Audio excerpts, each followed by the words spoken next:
हमने कल फिनॉल्स के प्रिपरेशन में एक मेथड पढ़ी थी, इंडस्ट्रियल मेथड, जिसे हम लोगों ने नाम दिया था डाउस प्रोसेस करके। ठीक है, तो अभी हम लोग सेकेंड मेथड में आ रहे हैं। ये सेकेंड मेथड भी डाउस प्रोसेस के जैसे बहुत इंपॉर्टेंट है। इसमें हम लोग मैकेनिज्म इस चीज़ का देखेंगे। जैसे मैंने कल बताया था कि डाउस प्रोसेस में उसके मैकेनिज्म से तुम्हें कोई मतलब नहीं है, फाइनल आंसर देखो तुम्हारा आना चाहिए। तुम्हें रिएक्टेंट, सबस्ट्रेट, रिएजेंट, बीच का रिएक्शन इंटरमीडिएट, उसके मैकेनिज्म, वहाँ पे किसने क्या रोल प्ले किया और किसको कहाँ का हाइड्रोजन मिला, ये सारी बातचीत अगर आपको याद है, ठीक है, क्योंकि ये सारी बातचीत एक इंसान जो मैकेनिज्म लिख सकता है उसको पता होती है। बट एग्ज़ाम में जहाँ पे हम लोगों के पास बहुत ही लिमिटेड टाइम होता है, हम लोग मैकेनिज्म लिखकर तो हर चीज़ डिराइव नहीं कर सकते ना, तो वैसे भी हम रिमाइंड तो रखते ही हैं। ठीक है, तो जो लोग रिमाइंड नहीं रख पाते हैं, या फिर जब तुम 12th के बाद हायर क्लासेस में जाते हो तो वहाँ पेपर में आता है कि write down the mechanism of, तो हम लोग अभी फिलहाल उस स्टेज पे नहीं है। तो मोस्ट इंपॉर्टेंट पार्ट ये रहेगा कि की पॉइंट्स रिएक्शन के याद रखो। तो इस चीज़ का मैकेनिज्म देखेंगे। बाकी फिनॉल्स के अब हम जितनी भी प्रिपरेशन देखेंगे उनको डायरेक्ट अब हम लोग डील करेंगे, जिनमें से एक की मैकेनिज्म मैं ऑलरेडी बताई हूँ, डायएज़ोटाइजेशन। उसी को फिर हम लोग आगे कंटिन्यू करने वाले हैं। देखो कैसा होता है, अभी हम लोगों को जो चीज़ प्रिपेयर करनी है वो ऑब्वियस है कि तुम लोगों को यहाँ पे प्रिपरेशन ही करनी है। ठीक है, लेकिन यहाँ पे अभी प्रिपरेशन ऑफ फिनॉल तो हम लोग कर रहे हैं, लेकिन प्रिपरेशन ऑफ फिनॉल हम लोग कर कैसे रहे हैं, बाय क्यूमीन। ठीक है, अब क्यूमीन ये किसी एक कंपाउंड का जनरल नेम है। क्यूमीन कैसे बनाते हैं इस पे इस वीडियो के एंडिंग में मैं बातचीत करूँगी, ताकि वो उस टाइप के जो क्वेश्चन नहीं आते ए से बी बना, बी से सी बना, वो करते वक्त कोई दिक्कत ना हो। ठीक है, लेकिन फिलहाल हम लोग ये देखते हैं कि क्यूमीन आखिर पहले तो है क्या। तो अगर तुम्हारे पास एक बेंजीन रिंग है और उस बेंजीन रिंग में तुमने आइसोप्रोपाइल ग्रुप लगा के रखा है। अब तुम्हें पता है आइसोप्रोपाइल ग्रुप क्या होता है। प्रोपाइल वर्ड अगर मैं बोल चुकी हूँ, मतलब 3 कार्बन तो है, और आइसो मतलब वाई शेप का आपका फॉर्म कर रहा होगा। तो कुछ चीज़ें ऐसी होंगी, कार्बन के पास से हाइड्रोजन और इधर में एक CH3 और इधर में एक CH3। ठीक है, इस चीज़ को हम लोग कहते हैं कि आपका आइसोप्रोपाइल ग्रुप है। एंड बेंजीन रिंग के साथ जब ये आइसोप्रोपाइल ग्रुप लगा दिया जाए तो इस चीज़ को एक्चुअल में कहा जाता है कॉमन नेम से क्यूमीन। ठीक है, तो समझ गए हो कि क्यूमीन क्या होता है। अदरवाइज तुम्हें अगर इसका IUPAC या फिर दूसरा नाम लिखना है तो इसका नाम हो जाएगा आइसोप्रोपाइल बेंजीन। ठीक है, ये कैसा हो जाएगा, आइसोप्रोपाइल बेंजीन, या फिर आप इसे कहोगे क्यूमीन कहोगे। अब ये जो क्यूमीन है ये हमारे इस आज की प्रिपरेशन मेथड का ये हम लोगों का सबस्ट्रेट है। इस पर रिएक्शन होगी। अब द मोस्ट इम्पॉर्टेंट टॉपिक कि इस पे रिएक्शन आखिर करता कौन है। तो एक्चुअल में हम लोग ना यहाँ पे इस क्यूमीन की एरियल ऑक्सीडेशन करते हैं। ठीक है, एरियल ऑक्सीडेशन का मतलब कि ऑक्सीडेशन में ऑब्वियस है मुझे O2 तो प्रोवाइड करना है, लेकिन वो जो O2 का सोर्स रहेगा, मतलब O2 आएगा कहाँ से, तो वो O2 जो है हम लोग अवेलेबल करवाते हैं इस चीज़ को फ्रॉम दी एयर। ठीक है, तो यहाँ पर आप इसका O2 देते हो, ये O2 इसे कहाँ से मिलती है, एयर से मिलती है। फिर ये जो O2 तुम्हें एयर से मिल रही है, ये O2 उस बेंजीन रिंग यानी कि क्यूमीन के साथ रिएक्ट कराता है। लेकिन इस रिएक्शन को एक और कंडीशन चाहिए होती है, और वो चाहिए होती है अल्ट्रावायलेट रेज, या फिर आप कह सकते हो in the presence of sunlight. अगर तुम्हें थोड़ा सा अपना पास्ट टेंस अगर याद आए तो हमने एक वर्ड सीखा था हेल्पर, जहाँ पे मैंने बताया था कि H for heat, E for electricity, L for light, P for peroxide and R for radical. अगर ये सारी चीज़ें आप देते हो तो होता कैसा है कि जो आपकी रिएक्शन होती है फिर वो फ्री रेडिकल मैकेनिज्म के वाया प्रोसीड करती है। तो यहाँ पे हम लोग अगर अल्ट्रावायलेट लाइट दे रहे हैं, जो कि हम लोगों ने हैलोजिनेशन ऑफ अल्केन्स में भी दिया था, तो ये रिएक्शन से ये समझ में आ गया कि रिएक्शन फ्री रेडिकल पाथवे से जाने वाली है। ठीक है, जाएगी। हम लोग सब पॉइंट्स बाद में बनाएंगे। अभी फिर देखते हैं कि इसमें क्या बनता है। तो याद करो कल जैसे हम लोग डाउस प्रोसेस में जब NaOH डाल रहे थे, तो NaOH डालने से डायरेक्ट प्रोडक्ट तो बना नहीं था ना, पहले क्या बना था, एक फिनॉक्साइड आयन बना था। तो वैसे ही यहाँ पर भी आपका सबसे पहले एक बीच का प्रोडक्ट बनेगा, एंड दैट बीच का प्रोडक्ट इज नोन एज यहाँ पे बेंजीन रिंग, फिर यहाँ पे आपका कार्बन, और यहाँ पे ऐसे 2 कार्बन लगे। मैं H नहीं ड्रॉ कर रही हूँ, लेकिन इस कार्बन यानी कि ये वाला जो कार्बन था, इस कार्बन और हाइड्रोजन के बीच में इस तरीके से ये 2 ऑक्सीजन आ गए। अब ये कैसे आए या मैकेनिज्म में देख लेंगे, लेकिन इस तरीके से आपने क्या किए, 2 ऑक्सीजन को इंसर्ट कर दिया। अब तुम्हें ये बात तो पता है कि ऑक्सीजन ऑक्सीजन के बॉन्ड को इसे हम लोग कहते हैं पर ऑक्साइड लिंकेज। ठीक है, तो ये हम लोगों का कौन सा बॉन्ड है, पर ऑक्साइड लिंकेज है। तो क्वेश्चन यहाँ से एक तरीके से ऐसा भी क्रिएट हो सकता है एमसीक्यू वाले पैटर्न में कि जब हम लोग इस रिएक्शन को कंडक्ट कर रहे हैं, या तो वो नाम से बताएगा या तो ABCD करके आपको देगा। ठीक है, तो उस रिएक्शन में आपको कितनी पर ऑक्साइड लिंकेज देखने को मिल रही है। तो यहाँ पर तुम देखो, यहाँ पे सिर्फ एक ही पर ऑक्साइड लिंकेज है। And what do you mean by पर ऑक्साइड लिंकेज, ऑक्सीजन ऑक्सीजन का जो सिंगल बॉन्ड होता है उसे एक्चुअल में हम लोग पर ऑक्साइड लिंकेज कहते हैं। और ये जो इस रिएक्शन में बीच में बना, ठीक है, जैसे कल के इसमें आपका क्या बन गया था, वहाँ पे बना था हम लोगों का फिनॉल, मतलब बेंजीन रिंग थी, ऊपर पे O- और Na+ फिनॉक्साइड आयन, वैसे ही यहाँ पे आज बन के तैयार हुआ है क्यूमीन, इसका नाम है क्यूमीन, कहते हैं इसे हाइड्रो पर ऑक्साइड। फिर इस हाइड्रो पर ऑक्साइड में अब हम लोग कुछ और भी डालेंगे।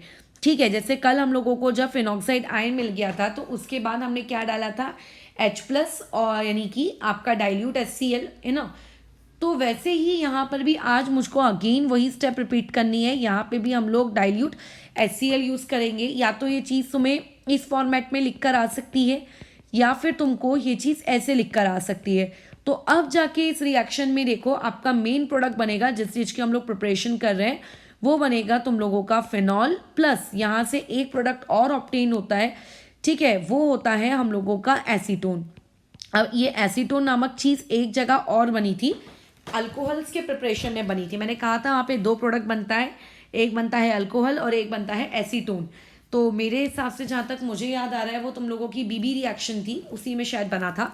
ठीक है, तो ये देखो ओवरऑल रिएक्शन इस तरीके की कुछ है। तो यहाँ पर ये अगर मैं कहूँ कि पहले A, तो A में हम लोगों ने कौन सा वाला रिएजेंट डाला, O2 और अल्ट्रावायलेट रेस यानी कि सनलाइट, तो वहाँ से बना आपका B यानी कि क्यूमीन हाइड्रो पर ऑक्साइड। फिर उस बीच में अगर हम लोगों ने उसको एसिड हाइड्रोलिसिस किया तो वहाँ से आपको 2 प्रोडक्ट मिलता है, एक C और एक मिलता है D।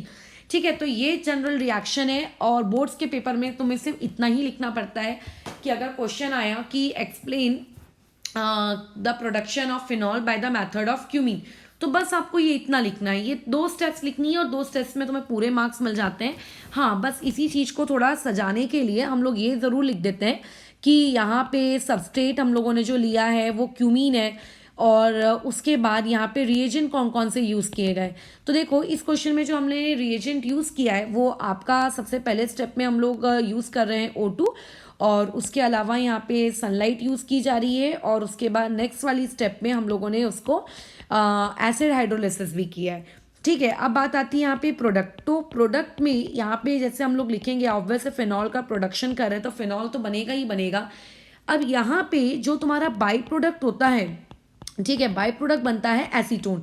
लेकिन बाई प्रोडक्ट यहाँ जो बनता है एसीटोन, ये अच्छा खासा आपका लार्ज क्वांटिटी में क्रिएट होता है। यानी कि अगर पूरी दुनिया भर में आप फिनॉल का प्रोडक्शन अगर क्यूमीन मेथड से कर रहे हो, जो कि बहुत ज़्यादा होता भी है, तो उस प्रोसेस में आपको क्यूमीन क्या फिनॉल के साथ साथ एसीटोन भी प्रोड्यूस होकर मिलता है अच्छी खासी क्वांटिटी में। तो तुम ये कह सकते हो कि ये प्रोसेस एक तरीके से फिनॉल के साथ साथ एसीटोन की भी प्रिपरेशन है। ठीक है, तो कई बार कैसा होता है क्वेश्चन में आपको ये एसीटोन एक्चुअल में प्रोडक्ट ही मान के दिया जाता है कि क्यूमीन वाली प्रोसेस में बताइए कितने प्रोडक्ट बने। तो क्यूमीन वाली प्रोसेस जब हम लोग कंडक्ट करते हैं तो वहाँ पे टोटल नंबर ऑफ जो प्रोडक्ट्स मिलते हैं वो एक्चुअल में 2 मिलते हैं, पहला तो फिनॉल और दूसरा मिलता है एसीटोन। तो कई बार इसमें कैसा होता है हम लोग सिर्फ फिनॉल वाले पार्ट पे टिक लगा देते हैं, अगर मल्टीपल चॉइस क्वेश्चन रहा तो उसमें हम एसीटोन को एज अ बाय प्रोडक्ट समझ के इग्नोर कर देते हो, या तो फिर कभी कभी याद भी नहीं रहता है। लेकिन इसमें तुम्हें याद रखना है क्योंकि बहुत ही इंपॉर्टेंट बाय प्रोडक्ट है, इतना इंपॉर्टेंट है, इतना ज़्यादा क्वांटिटी में है कि ये प्रोडक्ट ही कहलाता है। तो ये हो गया आप लोगों का पॉइंट नंबर 1। ठीक है, तुम्हें बोर्ड्स में सिर्फ इतना लिखना है, ये वाला पार्ट तुम्हें सिर्फ लिखना है और नीचे में ये वाली चीज़ें लिख देनी है, बस खत्म, तुम्हें पूरे मार्क्स मिल जाते हैं। लेकिन सेकंड पॉइंट अब आते हैं, क्योंकि इसमें हम लोग सनलाइट यूज़ कर रहे हैं, तो अगर यहाँ पे हम लोग सनलाइट यूज़ कर रहे हैं तो ये रिएक्शन जो है फ्री रेडिकल मैकेनिज्म के थ्रू जाएगी। अब फ्री रेडिकल मैकेनिज्म तभी होता है जब 2 चीज़ों के बीच का बॉन्ड ना किस तरीके से ब्रेक होता है, होमोलिटिक बॉन्ड का वहाँ पे क्या होता है, फिजन होता है, तब आप कहते हो कि ये वाली चीज़ जो है वो कौन सी है, हमारे पास फ्री रेडिकल मैकेनिज्म है। तो यहाँ पे हम लोगों को ये बात समझनी है कि पहली बात यहाँ पे होमोलिटिक फिशन होने वाला है। ओके ठीक है। अब इतना जितना हमें जानना था वो हम जान चुके हैं। बस यही तुम्हारा क्यूमीन का था पूरा मतलब सारांश। अब इसमें नेक्स्ट पॉइंट पे हम लोग सीख लेते हैं इसकी मैकेनिज्म। इसकी मैकेनिज्म एज सच उतनी इंपॉर्टेंट नहीं है, मतलब बोर्ड्स में तो ये 0% इंपॉर्टेंट है। इसके अलावा बहुत मतलब इस फिनॉल के प्रिपरेशन में डाउट्स के अलावा अगर किसी की मैकेनिज्म का नाम आएगा तो वह किसका आएगा, और अदर वालों का तो बिल्कुल भी नहीं पढ़ना है हमें। ठीक है, तो ये मैकेनिज्म देख लेते हैं किस तरीके से होती है। अब जैसे मान लेते हैं मेरे पास अल्ट्रावायलेट रेस मैंने यूज़ की, तो अल्ट्रावायलेट रेस यूज़ करने से क्या होता है, होमोलिटिक फिजन होता है। But the most important part, इतनी सारी जगहें हैं, होमोलिटिक फिजन कहाँ का होता है। तो अब हमारे पास जो हमने सनलाइट यूज़ की है, उस सनलाइट के यूज़ करने की वजह से होमोलिटिक फिजन देखो दो जगह होता है। पहला होता है जो पाई बॉन्ड है यहाँ पर, तो ये जो इलेक्ट्रॉन है ये शिफ्ट हो जाता है इस ऑक्सीजन पे, और यहाँ का जो ये एक इलेक्ट्रॉन है ये शिफ्ट हो जाता है किस ऑक्सीजन पर, ये ऐसे। इसके अलावा भी ये एक और जगह आपका होमोलिटिक फिजन होता है, और वो होमोलिटिक फिजन होता है तुम्हारा यहाँ पर। ठीक है, तो यहाँ का ये एक इलेक्ट्रॉन शिफ्ट होगा इस हाइड्रोजन पे, और यहाँ पे इलेक्ट्रॉन शिफ्ट होगा यहाँ पे, तो दो जगह।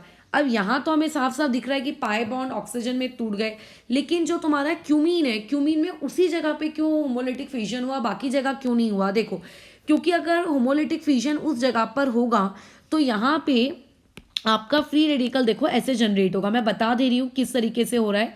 ठीक है, ये वाली चीज़ एक स्टेप में नहीं लिख रही, मैं मल्टीपल स्टेप्स में दिखा रही हूँ ताकि उस चीज़ समझ में आए।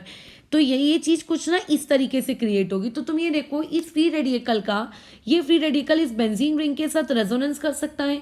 साथ ही साथ में ये देखो, ये यहाँ से इसको स्टेबल बना रहे हैं दो मिथाइल ग्रुप, तो इसका मतलब ये वाला जो आपका 3 डिग्री फ्री रेडिकल है बहुत ही ज़्यादा क्या है, स्टेबल है। इस वजह से आपका वहाँ पे ये चीज़ क्या हुई है, क्रिएट हुई है। अच्छा, उसके अलावा जो हाइड्रोजन है बेचारा, वो ऐसा H डॉट इसको लिख लेते हैं, लेकिन जो ऑक्सीजन है उसको तोड़ मत देना तुम लोग पूरी तरीके से, वो चीज़ ऐसी दिख रही होगी। ठीक है, अब देखो इस रिएक्शन में कैसा रहेगा। इस रिएक्शन में जो ये आपका ऑक्सीजन का फ्री रेडिकल है और वो वहाँ जो कार्बन का फ्री रेडिकल है, उनके बीच में बॉन्ड फॉर्मेशन होगा। ठीक है, ये दोनों आपस में बॉन्ड फॉर्म करेंगे। अगर इन दोनों ने आपस में बॉन्ड फॉर्म किया तो ये चीज़ देखो कैसी दिखेगी, ये आपकी रिंग, और रिंग में यहाँ पर आ गया कार्बन, कार्बन के अलावा यहाँ पे दो मिथाइल ग्रुप है, हाइड्रोजन मैं नहीं शो कर रही हूँ। तो उन दोनों ने अपने अपने एक एक इलेक्ट्रॉन यूज़ करके कार्बन और ऑक्सीजन के बीच में बन गया है बॉन्ड। तो ऑक्सीजन जो था उसके ऊपर से वो डॉट हट गया, कार्बन के ऊपर से वो डॉट हट गया, लेकिन उस ऑक्सीजन का जब ऑक्सीजन बॉन्ड बनाने जाएगा तो उसके साथ जो ये ऑक्सीजन अटैच है ये उसको भी खींच के लेकर जाएगा। तो ये ऑक्सीजन का उस वाले ऑक्सीजन को खींच के लेकर गया। तो ये वाला जो ऑक्सीजन है देखो, इस पे तो अभी भी लेकिन डॉट लगा हुआ है, तो ये वाला जो ऑक्सीजन है ना, ये इन टर्न में बॉन्ड फॉर्म कर लेता है इस आपके हाइड्रोजन के साथ। तो ये चीज़ देखो किस तरीके से हो गई कि यहाँ पे ये वाले ऑक्सीजन ने बॉन्ड फॉर्म कर लिया हाइड्रोजन से। तो यहाँ से हम लोगों का ये रिएक्शन इंटरमीडिएट बना, that is the cumene hydro पर ऑक्साइड। तो यानी कि इस क्वेश्चन का नेक्स्ट आपको याद रखने वाला पॉइंट ये है कि इस रिएक्शन का इंटरमीडिएट क्या है। अब ये जो क्यूमीन हाइड्रो पर ऑक्साइड हमने ऑब्टेन किया है, यहाँ तक तो कहानी सिंपल थी, बहुत ही समझ में आ गई होगी। अब यहाँ पे हम लोग क्या करते हैं, इसमें एसिड डालते हैं। तो जब हम लोग इसमें क्या कर रहे हैं, एसिड डाल रहे हैं, तो हमारे एसिड डालने से क्या हो रहा है, हम लोग H+ प्रोवाइड कर रहे हैं। अब ये बात तो हमको पता है कि ऑक्सीजन पे मैं भले ही यहाँ पे इलेक्ट्रॉन शो नहीं कर रही हूँ, बट यहाँ पे इस तरीके से उनके पास लोन पेयर्स भी तो है ना। तो ये H+ हमें पता है कहाँ जाने वाला है। ये H+ को, ये जो तुम्हारा ऑक्सीजन है ना, इन दोनों ऑक्सीजन में से कोई एक ऑक्सीजन उस H को लेगा, H+ को लेगा। बट कौन सा ऑक्सीजन, ये वाला ऑक्सीजन कि ये वाला ऑक्सीजन? तो ऑब्वियस है कि ये वाला, क्योंकि अगर इस ऑक्सीजन ने अपने इलेक्ट्रॉन्स को यूज करके इस हाइड्रोजन को अपने साथ जोड़ा, तो ये चीज किस तरीके से दिखने लगेगी, ये रिंग, और रिंग के ऊपर ये कार्बन, कार्बन से ऑलरेडी यहाँ पे दो मिथाइल ग्रुप, ये ऑक्सीजन ने कुछ नहीं किया, और इसने क्योंकि यूज किया उस हाइड्रोजन को लेकर आया, तो उसके ऊपर पॉजिटिव चार्ज क्रिएट हो गया। और हमको ये बात बहुत अच्छे से पता है कि ये वाली जो चीज़ होती है ये बहुत ही अच्छा गुड लिविंग ग्रुप है। ठीक है, ये अच्छा लिविंग ग्रुप है, और ऑक्सीजन अपने ऊपर पॉजिटिव चार्ज बर्दाश्त नहीं कर सकता, तो इसके लिए वो क्या करेगा, यहाँ पे दोनों इलेक्ट्रॉन से ये लेके जाएगा कि मैं अपने साथ इसको लेकर जा रहा हूँ। ठीक है, जिसकी वजह से ये दोनों इलेक्ट्रॉन्स इस ऑक्सीजन के साथ चले जाएंगे, और बेचारा वो जो ऑक्सीजन बाहर निकला वो तो बड़े मजे से वाटर बना के देखो बाहर निकल के चला गया, लेकिन यहाँ पर उसके पीछे में देखो वो क्या छोड़ के चला गया कि जो बेंजीन रिंग है, उस बेंजीन रिंग के साथ जो आपका ये ऑक्सीजन था, उस ऑक्सीजन से तो दोनों ही मतलब जो एक इलेक्ट्रॉन उस ऑक्सीजन का, एक इलेक्ट्रॉन इस ऑक्सीजन का था, वो दोनों वाला ऑक्सीजन ले गया। तो इसकी वजह से इस पर क्या क्रिएट हो गया, पॉजिटिव चार्ज। ठीक है, तो अब ये ऑब्वियस है कि ऑक्सीजन के ऊपर पॉजिटिव चार्ज है, ये वाली चीज़ काफ़ी बेकार है, क्योंकि ऑक्सीजन आपका एक नॉन मेटल है और ऑक्सीजन की पूरी टेंडेंसी रहती है कि वो अपने ऊपर कैसा है, पॉजिटिव नहीं बल्कि निगेटिव चार्ज ले। तो अभी ऑक्सीजन कुछ ना कुछ करने की कोशिश करेगा, क्या करने की कोशिश करेगा कि वो किसी तरीके से अपने ऊपर का ये पॉजिटिव चार्ज हटाए। तो अब ये ना इस पूरी रिएक्शन की सबसे इम्पॉर्टेंट स्टेप है और सबसे ज़रा कह सकते हो ध्यान भी देने लायक, क्योंकि यहाँ पर होता क्या है, यहाँ पे फिनाइल का शिफ्ट होता है। फिनाइल का शिफ्ट मतलब मैं समझाती हूँ, देखो ये वाला जो कार्बन है ना, ये वाला कार्बन है तुम्हारा sp3 हाइब्रिडाइज्ड, और ये वाला जो कार्बन है, ये वाला कार्बन रिंग वाला, ये है आपका sp2 हाइब्रिडाइज्ड। अब हमको पता है कि sp3 वर्सेस sp2 में जो इलेक्ट्रोनेगेटिविटी होती है वो तुम्हारे sp2 हाइब्रिडाइजेशन की ज़्यादा होती है। तो ऐसे में ये वाली जो रिंग है ये बहुत इलेक्ट्रोनेगेटिव है एज कंपेयर टू ऊपर वाले कार्बन। तो उसकी टेंडेंसी क्या होगी कि दोनों इलेक्ट्रॉन्स को वो अपनी तरफ खींच सके।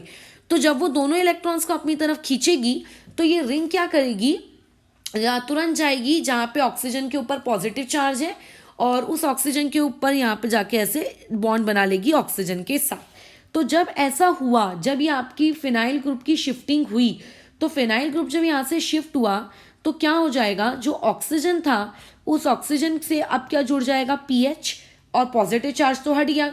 फिर उस ऑक्सीजन से कार्बन, उस कार्बन से और ये दो कार्बन, लेकिन कार्बन, ये वाले कार्बन से तो इलेक्ट्रॉन छीन लिए गए ना, तो इस बेचारे कार्बन पे अब आ जाएगा पॉजिटिव चार्ज। यानी कि ऑक्सीजन से पॉजिटिव चार्ज हटाया तो कार्बन पे आ गया, बट कार्बन पे पॉजिटिव चार्ज ज़्यादा स्टेबल है क्योंकि कार्बन की इलेक्ट्रोनेगेटिविटी कम है। फिर नेक्स्ट स्टेप में यहाँ पे आता है वाटर, इसीलिए हम लोग डाइल्यूट एसिड यूज़ कर रहे हैं, ठीक है, ताकि वाटर वहाँ पे रहे। तो वाटर ऑब्वियस है एज अ न्यूक्लियोफाइल एक्ट करेगा और न्यूक्लियोफाइल एक्ट करते हुए अपने इलेक्ट्रॉन्स यहाँ लेकर जाएगा, कार्बन के साथ बॉन्ड फॉर्म कर लेगा। तो अब वो जब वो कार्बन के साथ बॉन्ड फॉर्म करेगा तो यहाँ पे ये ऑक्सीजन, यहाँ पे एक ही पेयर बचा और फिर से देखो ऑक्सीजन पे पॉजिटिव चार्ज आ गया। तो लेकिन अब जब ये ऑक्सीजन पे पॉजिटिव चार्ज आया है, ये इसको हटाने की कोशिश करेगा। तो इसको हटाने के लिए वो क्या करता है, ये जो दोनों के दोनों इलेक्ट्रॉन्स होते हैं ये अपनी तरफ खींच लेता है और इसमें से क्या निकाल के बाहर फेंक देता है, H+। ठीक है, इस रिएक्शन से क्या बाहर निकाल के फेंक दिया, H+ निकाल के फेंक दिया। तो जैसे ही वो H+ निकाल के फेंक देता है बाहर, ठीक है, तो वो चीज़ देखो कैसे में कन्वर्ट हो जाएगी, आपके यहाँ से H+ निकल गया, यहाँ पे ऑक्सीजन ने वापस से अपना ये ले लिया और यहाँ पे आ गया हाइड्रोजन, समझे। ये इस तरीके से अब हमें लगेगा कि प्रोडक्ट बनके रेडी हो गया, बट नहीं, यहाँ पे रीअरेंजमेंट होती है। तुम अगर ये देखो तो ये वाला जो हाइड्रोजन है ऑक्सीजन के साथ कनेक्टेड है, इसका मतलब ये तुम लोगों का एसिडिक हाइड्रोजन है, ठीक है। तो अब होगा कैसा कि ये जो ऑक्सीजन है ये वाला इस इलेक्ट्रॉन्स जो इस हाइड्रोजन के साथ शेयर करके रखें, ये अपनी तरफ खींचने की कोशिश करता है। क्यों ये खींचने की कोशिश करता है, क्योंकि वो इस इलेक्ट्रॉन्स को खींच के यहाँ कार्बन के साथ डबल बॉन्ड बनाना चाहता है।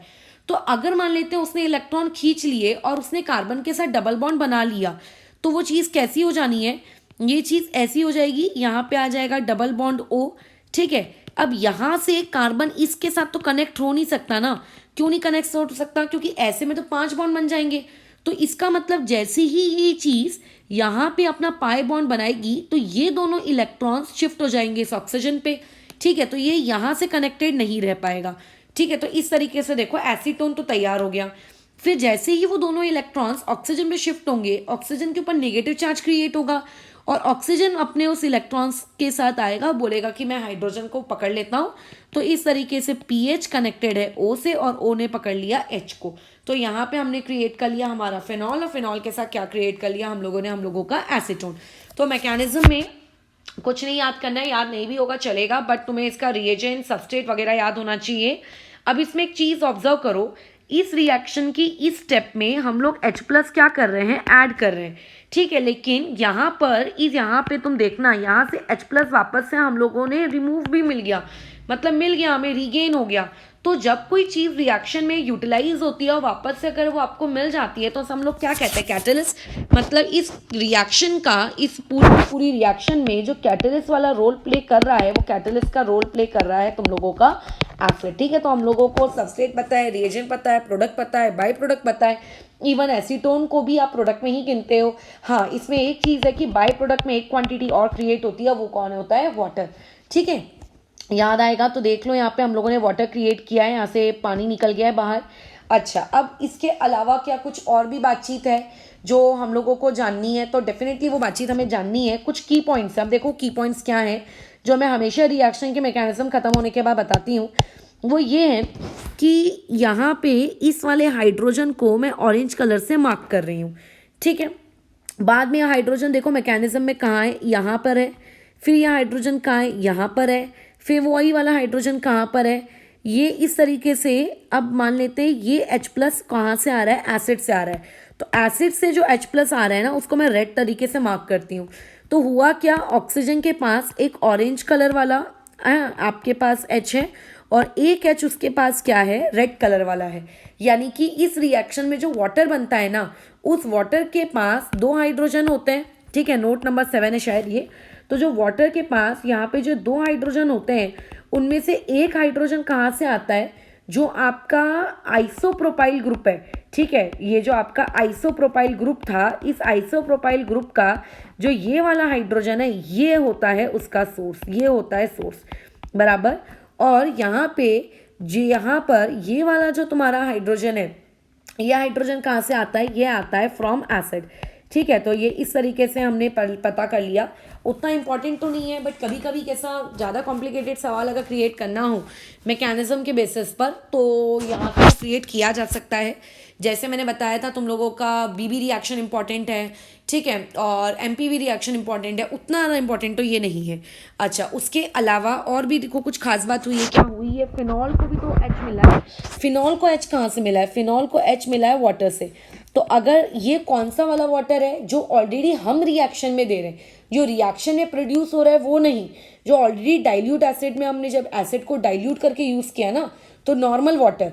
तो यानी कि यहाँ पे जो आप फिनॉल का प्रोडक्शन करते हो, फिनॉल को जो H मिलता है, उस H का जो सोर्स होता है वो क्या होता है, वाटर। कल को तुम ड्यूटेरियम ऑक्साइड यूज़ करोगे तो वहाँ पे PHOH बनने की जगह PHOD बन जाएगा, ठीक है। बस यही था तुम लोगों का production of phenol from by cumene. तो इसमें मैं अगेन रिपीट कर दे रही हूँ, mechanism is not as much important part क्या है कि आपको ये वाली चीज़ याद होनी चाहिए, बहुत ज़्यादा इंपॉर्टेंट है, बल्कि ये पार्ट याद होना चाहिए मेंस के लिए भी और MHTCT के लिए भी एंड इवन बोर्ड्स के लिए भी, ठीक है। मैकेनिज्म उतनी इंपॉर्टेंट नहीं है कहीं पे भी। Substrate, reagent, product, by product, catalyst, ऊपर से रिएक्शन की मैकेनिज्म कौन सी है, वहाँ पे फिजन कौन सा हो रहा है, रिएक्शन इंटरमीडिएट यहाँ पे क्या बन रहा है, उसके बाद क्यूमीन ड्रॉ करते आना चाहिए। क्यूमीन का आप लोगों को दूसरा नाम पता होना चाहिए, ठीक है। कल को क्वेश्चन आ जाता है कि व्हाट इज़ मतलब क्यूमीन का आप नॉर्मल नेम बताओ, तो वहीं पे गड़बड़ हो जाती है।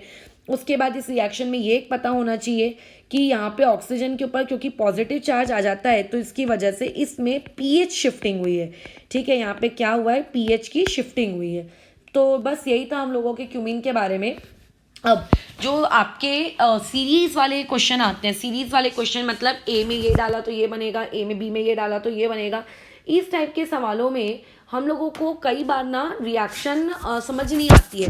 इसलिए समझ नहीं आती क्योंकि हम लोग चीज़ों को टाइम टू टाइम रिवाइज नहीं करते हैं। जैसे हमने जब इलेक्ट्रोफिलिक रिएक्शन पढ़ी थी, तो इलेक्ट्रोफिलिक रिएक्शन में उस वक्त मैंने तुम लोगों को एक फ्रिडल क्राफ्ट रिएक्शन पढ़ाया था। तो जो फ्रिडल क्राफ्ट रिएक्शन थी, फ्रिडल क्राफ्ट अल्काइलेशन की मैं बात कर रही हूँ। तो फ्रिडल क्राफ्ट अल्काइलेशन में हम लोग क्या करते हैं, बेंजीन रिंग पे अल्काइल ग्रुप जोड़ते हैं। अभी अगर याद नहीं आए तो कैसा प्रीवियस नोट्स कॉपी निकाल के देख लेना तुरंत। तो अगर मान लेते हैं आपके पास बेंजीन रिंग है और उस बेंजीन रिंग में तुम ये यूज़ कर रहे हो CH3 CH, यहाँ पे CH3 और Cl, ठीक है। और ऑब्वियस है कि मुझे यहाँ पे सारे इलेक्ट्रोफिलिक एडिशन रिएक्शन के लिए लुईस एसिड लेना पड़ता है। तो यहाँ पे हम लोग यूज़ करेंगे एनहाइड्रस AlCl3। ठीक है, तो ये जो एनहाइड्रस AlCl3 यूज़ करते हैं तो यहाँ पे फ्रिडल-क्राफ्ट अल्काइलेशन हो जाता है, और जहाँ से Cl कनेक्टेड है ना उसी कार्बन से वो देखो वो रिंग को भी जुड़ जाता है, ये ऐसे। ठीक है, ये ऐसे जुड़ जाता है। तो ये बन गया आपका क्यूमीन। मतलब क्यूमीन कैसे बनाते हैं उसका तरीका। लेकिन तुम ये भी यूज़ कर सकते हो CH3 CH2 CH2 Cl। But फिर किसी के दिमाग में ये आएगा कि फिर तो ये वाली चीज़ बननी चाहिए, है ना, ये बनना चाहिए करके।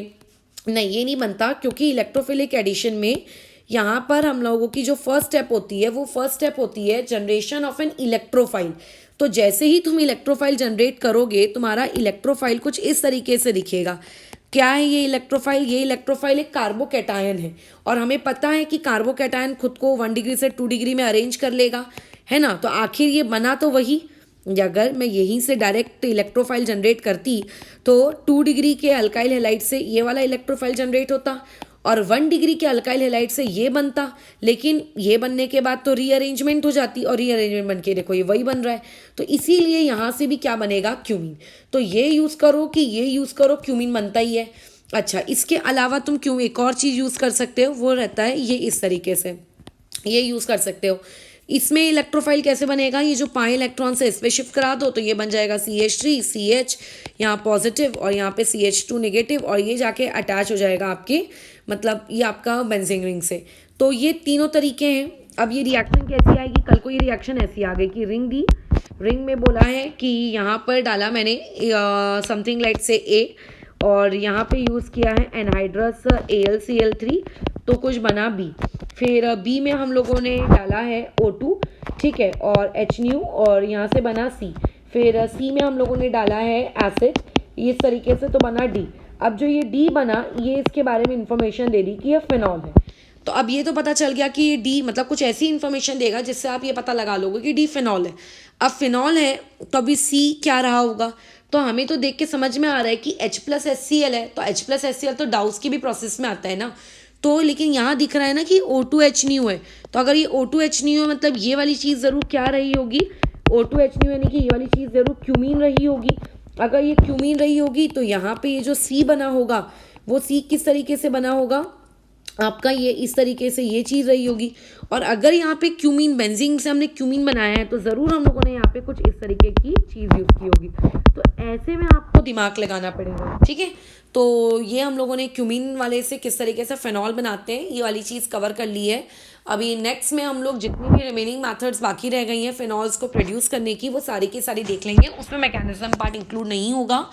अब इसमें मैं जो नेक्स्ट वाले वीडियो में हम बाकी में क्या पार्ट्स देखेंगे उसमें एक डाई एजोटाइजेशन, ठीक है, डाइजोनियम सॉल्ट भी रहेगा। तो डाइजोनियम सॉल्ट की ऑलरेडी मैं अल्काइल हैलाइड में मैकेनिज्म बता चुकी हूँ, इसीलिए मैं इस बार रिपीट नहीं करूँगी। तो उसको देख लेना, फिर चीज़ें ज़्यादा अच्छे से क्लियर होंगी, ठीक है।